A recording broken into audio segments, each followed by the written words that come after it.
नमस्कार, मैं भूपेंद्र शेखावत। साथियों, यह मेरा ऑफिशियल चैनल है जिस पर मैं आप सभी को पेंशन से जुड़ी हर जरूरी और अहम खबर देता हूं। अगर आपने अभी तक हमारे इस चैनल को सब्सक्राइब नहीं किया है तो पेंशन से जुड़ी हर जरूरी खबर पाने के लिए अभी इस चैनल को सब्सक्राइब करें। अचानक देश की सबसे बड़ी पंचायत यानी लोकसभा के भीतर से एक ऐसी खुफिया और सनसनीखेज रिपोर्ट लीक होकर बाहर आई है जिसने पूरे ईपीएफओ मुख्यालय और श्रम मंत्रालय के गलियारों में एक भयंकर तहलका मचा दिया है। केंद्रीय मंत्री का वो बहु प्रतीक्षित और सबसे बड़ा आधिकारिक बयान अब सीधे कैमरे के सामने आ चुका है, जिसने देश के 78 लाख बुजुर्ग पेंशन भोगियों और करोड़ों पीएफ खाता धारकों की किस्मत का अंतिम फैसला ऑन कैमरा कर दिया है। सालों से हर रोज यूट्यूब पर ईपीएफओ और ईपीएस 95 न्यूनतम पेंशन की घिसी पिटी खबरें देखकर पूरी तरह थक चुके थे और निराश होकर सोच रहे थे कि सरकार आपके बुढ़ापे के हक को हमेशा के लिए खा चुकी है। तो आज की यह वीडियो आपकी बंद आंखें पूरी तरह से 95 न्यूनतम पेंशन की जिसी पिटी खबरें देखकर पूरी तरह थक चुके थे,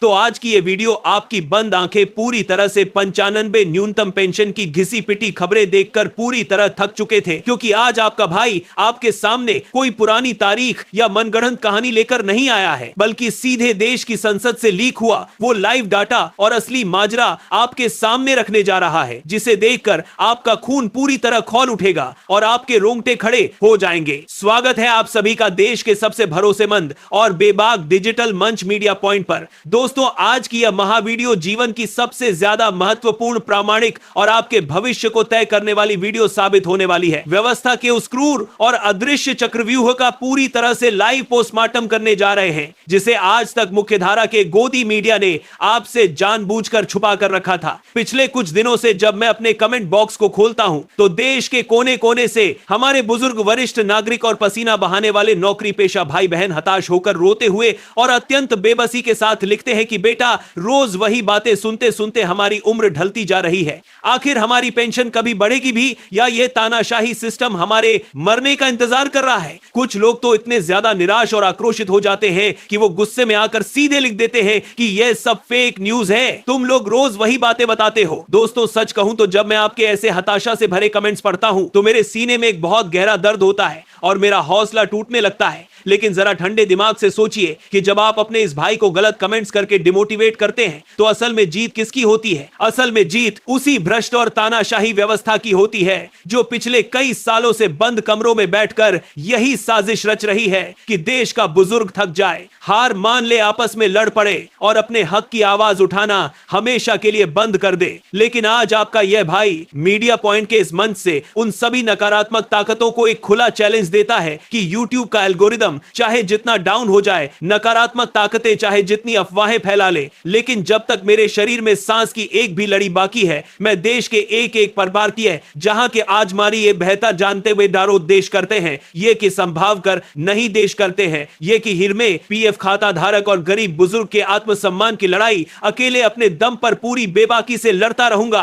अकेले अपने दम पर पूरी बेबाकी से लड़ता रहूंगा। भाइयों और बहनों, अब जरा गौर से सुनिए कि आखिर संसद के भीतर ऐसा क्या हुआ है जिसने 1 जून की सुबह को देश के इतिहास का सबसे बड़ा टर्निंग पॉइंट बना दिया है। कल लोकसभा के सत्र के दौरान अचानक विपक्षी सांसदों ने न्यूनतम पेंशन के मुद्दे पर सरकार को चारों तरफ से ऐसा घेरा कि श्रम मंत्री और पूरी कैबिनेट के पसीने छूट गए। सांसदों ने सीधे सीधे देश के 78 लाख पेंशनर्स की दुर्दशा का कच्चा चिट्ठा संसद के पटल पर रख दिया और दहाड़ते हुए पूछा कि इस कमरतोड़ महंगाई के दौर में जहां रसोई गैस का सिलेंडर, दूध, आटा, सब्जियां और बुजुर्गों की जान बचाने वाली दवाइयां आसमान छू रही हैं, वहां किसी जान बचाने वाली तरह से बात से सही रहे हैं कि आसमान छू रही हैं, इंसान को मात्र 1000 रुपए या 1500 रुपए की मासिक पेंशन देना उनके जीने के मौलिक अधिकार का हनन क्यों नहीं है? जब संसद के भीतर यह सवाल गूंजा तो केंद्रीय मंत्री को खुद सामने आकर अपना आधिकारिक बयान दर्ज कराना पड़ा। केंद्रीय मंत्री ने अपने बयान में बेहद चौंकाने वाला खुलासा करते हुए साफ साफ स्वीकार किया है कि सरकार ईपीएस 95 स्कीम के तहत मौजूदा न्यूनतम पेंशन की सीमा से संतुष्ट नहीं है और श्रम मंत्रालय इस समय न्यूनतम पेंशन को सीधे 7500 रुपए जोड़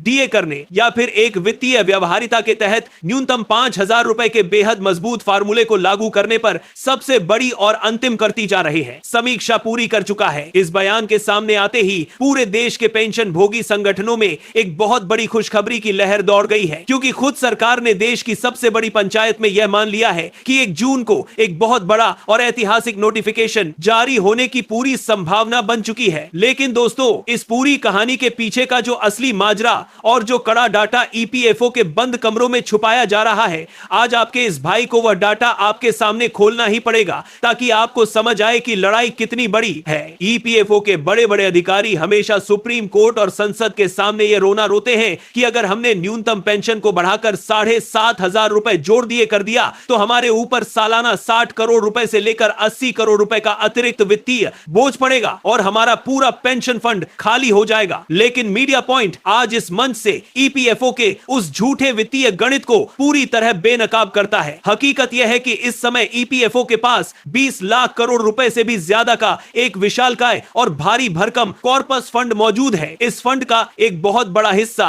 हर साल शेयर बाजार, म्यूचुअल फंड्स और ईटीएफ में निवेश किया जाता है, जिससे सरकार को हर साल अरबों खरबों रुपए का मोटा मुनाफा कमाया जाता है। मैं आज सीधे देश के नीति निर्माताओं से यह कड़ा सवाल पूछता हूं कि जब देश के बड़े बड़े कॉर्पोरेट घरानों और पूंजीपतियों के लाखों करोड़ों रुपए के लोन पलक झपकते ही राइट ऑफ यानी बट्टे खाते में डाले जा सकते हैं, तब इस व्यवस्था का खजाना कभी खाली क्यों नहीं होता। लेकिन जब देश के एक सच्चे टैक्स पेयर, एक ईमानदार कर्मचारी और उस बुजुर्ग को उसके बुढ़ापे की लाठी देने की बात आती है, जिसने अपनी पूरी जवानी के 35 साल इस देश के निर्माण में हाड़ मांस गलाकर लगा दिए, तब फंड की कमी का यह गंदा रोना क्यों रोया जाता है। यह हमारे बुजुर्गों के आत्मसम्मान के साथ एक क्रूर और भद्दा मजाक है जिसे अब और बर्दाश्त नहीं किया जाएगा। राष्ट्रीय संघर्ष समिति यानी एनएसआई के कमांडर अशोक रावत जी के नेतृत्व में जो आक्रोश आज पूरे देश की सड़कों पर एक जलता हुआ बारूद बनकर सुलग रहा है, उसने यह साफ कर दिया है कि देश का बुजुर्ग अब भीख नहीं मांगेगा बल्कि अपना हक छीन कर लेगा। दोस्तों, इस पूरे मामले का सबसे ज्यादा दर्दनाक और खतरनाक हिस्सा वो है जो हमारे साल 2014 से पहले रिटायर हुए वरिष्ठ कर्मचारियों के साथ खेला जा रहा है। सर्वोच्च न्यायालय यानी सुप्रीम कोर्ट के ऐतिहासिक फैसले के बाद जब पूरे देश में न्याय की उम्मीद जगी थी, तब ईपीएफओ के चालाक और तानाशाही अफसरों ने नियमों की एक ऐसी कटीली और क्रूर दीवार खड़ी कर दी जो किसी चक्रव्यूह से कम नहीं है। 2014 से पहले रिटायर हुए बुजुर्गों से कहा जा रहा है कि जाइए और अपनी कंपनी से 25 से 30 साल पुराना पीएफ कंट्रीब्यूशन का रिकॉर्ड ढूंढ कर लाइए। अब जरा शांत दिमाग से सोचिए कि जिस कर्मचारी की कंपनी 2 दशक पहले बंद हो चुकी है, जिसके मालिक दिवालिया होकर इस दुनिया से गायब हो चुके हैं, जिनकी फैक्ट्रियों की जगह आज बड़े बड़े मॉल और कंक्रीट की इमारतें खड़ी हो चुके हैं, उनका रिकॉर्ड एक 75 साल का बुजुर्ग अपनी कांपती हुई लाठियों के सहारे दफ्तरों के चक्कर काटते हुए कहां से ढूंढ कर लाएगा। यह नियमों का पालन नहीं है दोस्तों, यह जानबूझकर बुजुर्गों के हक को मारने और उनके दावों को तकनीकी आधार पर रिजेक्ट करने की एक सोची समझी तानाशाही साजिश है। डिमांड लेटर जारी करके कर्मचारियों से लाख, 2 लाख नहीं बल्कि 5-5 और 10-10 लाख रुपए वापस पीएफ फंड से पेंशन फंड में ट्रांसफर करवा लिए गए। लेकिन जब बढ़ी हुई पेंशन देने की बारी आई तो पोर्टल एरर, टेक्निकल फॉल्ट और स्क्रूटनी का बहाना बना दिया गया। पैसे आपकी जेब से निकल चुके हैं, लेकिन बदले में मिल रही है तो सिर्फ तारीख पर तारीख और भयंकर मानसिक प्रताड़ना। लोकसभा की इस ताजा और बड़ी चर्चा में केंद्रीय मंत्री के सामने यह मुद्दा भी पूरी प्रखरता से उठाया गया है और खुद प्रधानमंत्री नरेंद्र मोदी जी ने इस पूरे माजरे पर पहले भी प्रतिनिधिमंडल को यह स्पष्ट आश्वासन दिया था कि वरिष्ठ नागरिकों के हितों के साथ खिलवाड़ नहीं होने दिया जाएगा। इसी वजह से अब अंदरूनी सूत्रों से खबर आ रही है कि सरकार 1 जून के इस महानोटिस में 2014 से पहले के पेंशनर्स को बिना किसी जटिल कागजी शर्त के सीधे राहत देने का एक ऐतिहासिक ब्लूप्रिंट तैयार कर चुकी है। नौकरी कर रहे युवा भाइयों और बहनों जो आज 25 से 45 साल की उम्र के हैं और प्राइवेट सेक्टर में अपनी जिंदगी का खून पसीना बहा रहे हैं, आज आप लोग भी कान खोलकर सुन लीजिए। जो बुजुर्ग आज अपनी पेंशन के 2 साल बासी ने और उन्हें सभी के 2 साल बासी ने लिए ईपीएफओ के दफ्तरों के बाहर लंबी लंबी कतारों में खड़े हैं, उन्हें पराया समझने की भूल बिल्कुल मत करना। वो आपके माता पिता हैं, वो आपके दादा दादी हैं और आज जो कड़वी हकीकत उनके साथ घट रही है वो कल आपका भी भविष्य बनने वाली है। अगर आज आप अपनी मोबाइल स्क्रीन के पीछे बैठकर मूक दर्शक बने रहे और उनके इस महा आंदोलन में कंधे से कंधा मिलाकर खड़े नहीं हुए, तो याद रखिएगा कि जब आपकी खुद की जवानी ढलेगी और आप रिटायर होंगे तो आपके सामने भी नियमों की यही कटीली और क्रूर दीवारें खड़ी मिलेंगी। यही आपको करते हुए तरी को सभी तरकर देखने को मिलता किया करते हुए तरकर। लड़ाई सिर्फ आज के पेंशन भोगियों की नहीं है, यह देश के हर उस हाथ की लड़ाई है जो ईमानदारी से मेहनत मेहनत करता है और हर महीने अपनी गाढ़ी कमाई से पीएफ कटवाता है। ये हमारे आत्मसम्मान, हमारे स्वाभिमान और हमारे आने वाले कल की सुरक्षा की आर पार की जंग है, जिसमें हमें हर हाल में जीतना ही होगा। दोस्तों, जब आप लोग कमेंट बॉक्स में हताश होकर रोते हैं तो मेरी ताकत आधी हो जाती है। मैं कोई बड़ा सरकारी अधिकारी या राजनेता नहीं हूं, मैं तो आपके हक की आवाज उठाने वाला आपका अपना सगा भाई हूं। मैंने अपने सरकारी आसत देश में ऐसे दार, इस चैनल मीडिया पॉइंट और अपने सभी सोशल मीडिया प्लेटफॉर्म्स को आपकी ढाल और आपका हथियार बनाया है, ताकि इस गूंगे बहरी व्यवस्था के खिलाफ एक ऐसी डिजिटल क्रांति खड़ी की जा सके जिसकी गूंज सीधे दिल्ली के संसद भवन और पीएमओ तक पहुंचे। लेकिन अकेला मैं इस विशाल समंदर से नहीं लड़ सकता, अकेला मैं कुछ भी नहीं हूं। मुझे आपके अटूट सपोर्ट की, आपके प्यार की और आपकी सामूहिक एकजुटता की सख्त जरूरत है। अगर आप लोग ही नकारात्मक ताकतों की अफवाहों में आकर पीछे हट जाएंगे तो इस भ्रष्ट सिस्टम के हौसले और बुलंद हो जाएंगे। आज आपको अपनी बेबसी और अपने आंसुओं को छोड़कर कमेंट बॉक्स को एक डिजिटल कुरुक्षेत्र का मैदान बना देना है और गलतफहमी फैलाने वालों के मुंह पर अपनी एकता का जोरदार तमाचा मारना है। अभी के अभी नीचे कमेंट बॉक्स में अपनी पूरी ताकत, अपनी अंतरात्मा की आवाज और पूरे गुस्से के साथ टूट पड़िए और पूरे जोश के साथ कमेंट में लिखिए, 1 जून को हमें हमारा हक चाहिए। तारीख पर तारीख का यह गंदा खेल तुरंत बंद करो। प्रधानमंत्री जी, अपना वादा पूरा करो। 7,500 रुपए जो डीए हमारा अधिकार है और हम इसे छीन कर रहेंगे। विशेषकर 2014 से पहले के पेंशनर्स को बिना किसी कागजी ड्रामे के तुरंत उनका पूरा हक और एरियर मिलना ही चाहिए। आपका एक एक कमेंट दिल्ली के सत्ता के गलियारों में एक धमाके की तरह गूंजना चाहिए, ताकि सोई हुई व्यवस्था की नींद पूरी तरह से टूट सके। हम 1 जून को आने वाले इस संभावित बड़े नोटिफिकेशन, श्रम मंत्रालय की गुप्त बैठकों और ईपीएफओ के हर एक नए सर्कुलर पर गिद्ध जैसी पैनी नजर बनाए हुए हैं। जैसे ही कोई भी आधिकारिक और पक्का आदेश या नोटिस जारी होगा, सबसे पहले पूरी सच्चाई और प्रामाणिकता के साथ आपका यह भाई उसे आपके सामने लेकर आएगा। किसी भी अफवाह में आने की जरूरत नहीं है। अपने इस भाई की ताकत बनिए, क्योंकि मेरी ताकत सिर्फ और सिर्फ आपसे है। अब आपकी असली जिम्मेदारी शुरू होती है। इस भाई की सबसे पहले तक कर दिया जा रहे हैं,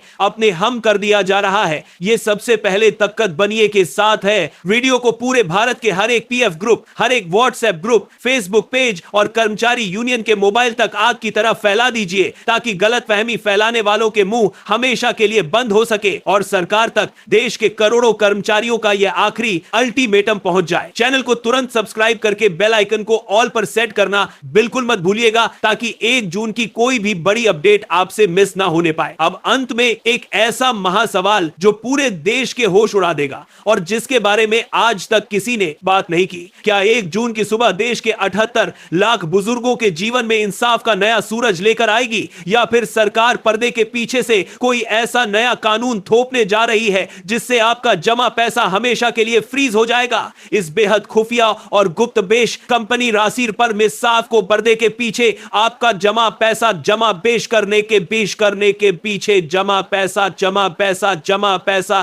पैसा बेश करने के बाद या पर मां नम का पार जमा पार ऊन का नम का पार रिपोर्ट का पूरा लाइव पर्दाफाश मैं अपने इसी चैनल पर ठीक आज रात 9 बजे लाइव आकर करने जा रहा हूं। अगर आप उस सबसे बड़े और ऐतिहासिक खुलासे को मिस नहीं करना चाहते तो इस वीडियो को तुरंत शेयर कीजिए और रात 9 बजे ठीक इसी मंच पर लाइव जुड़ने के लिए तैयार रहिए। हमारे साथ जुड़ने के लिए और मीडिया पॉइंट को अपनी सबसे बड़ी ढाल बनाने के लिए आप सभी का दिल से बहुत बहुत धन्यवाद।